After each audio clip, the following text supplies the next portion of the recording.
Welcome to Crisis in Perception, where we examine the systems shaping our world, one book at a time. Okay, let's just start with a quick question. When you hear the word non-violence, what's the first image that pops into your head? Is it maybe a lone protester? Someone sitting quietly, making a very personal, moral choice to just not fight back? It's an image of passivity, right? A kind of individual stance that, let's be honest, can feel a little weak in the face of real, overwhelming force.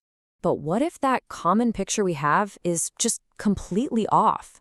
What if nonviolence isn't about being passive at all, but is actually something far more active, more demanding, even something forceful? Well, that is the core challenge that philosopher Judith Butler puts forward in their book, The Force of Nonviolence. It basically asks us to completely re-examine one of our most basic political ideas. So let's dive in. Butler starts by going right to the heart of the matter, questioning the very words we use. Because before we can even begin to talk about nonviolence, we have to ask a much more fundamental question. Who gets to decide what violence even means in the first place?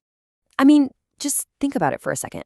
A peaceful protest, a worker strike, a public gathering, how often are these things labeled as violent by the very authorities they're meant to challenge? This is no accident. It's a powerful tactic. When you label dissent as violent, you create the justification for your own use of force, and you discredit the opposition. The word itself becomes a political weapon. Now, to really understand Butler's argument, we have to first break down a huge myth that sits at the foundation of a lot of our political thinking. The myth of the isolated, totally self-sufficient individual. For centuries, political theory has been built around this fantasy figure. This sort of Robinson Crusoe character who just appears, fully formed, never needed parents, and depends on no one. But that's not real life, is it?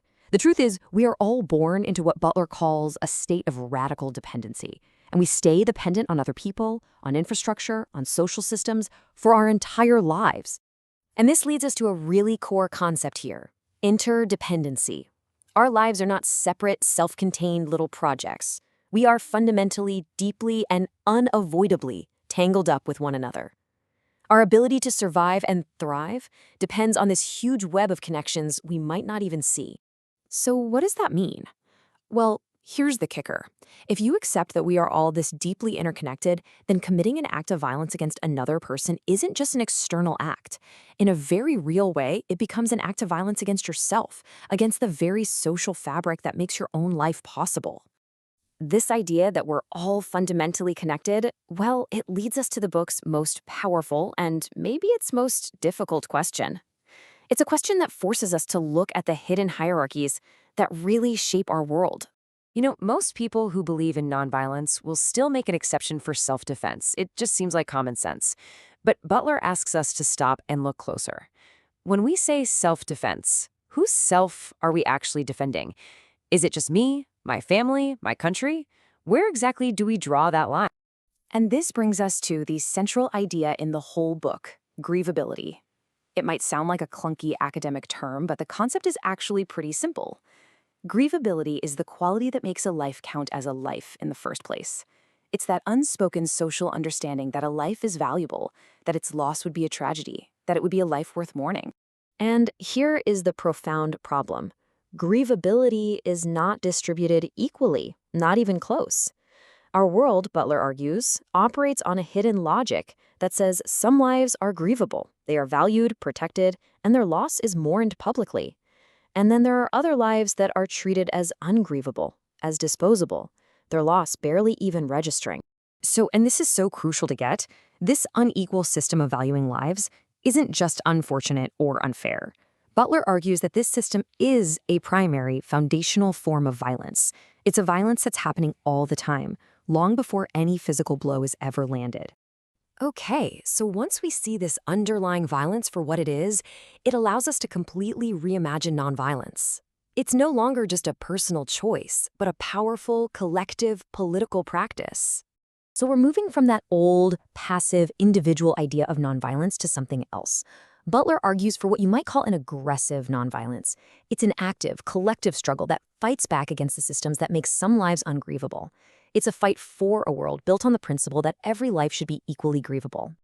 To really help us grasp this interconnectedness, Butler uses this fantastic metaphor.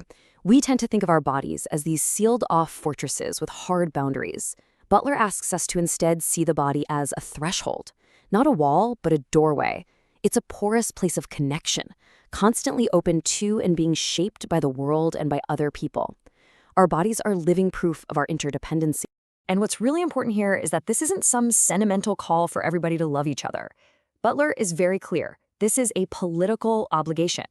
It's about the shared, difficult work of building a world where all lives actually have the material and social support they need to be sustainable. So ultimately, the book leaves us with this powerful, world-flipping question.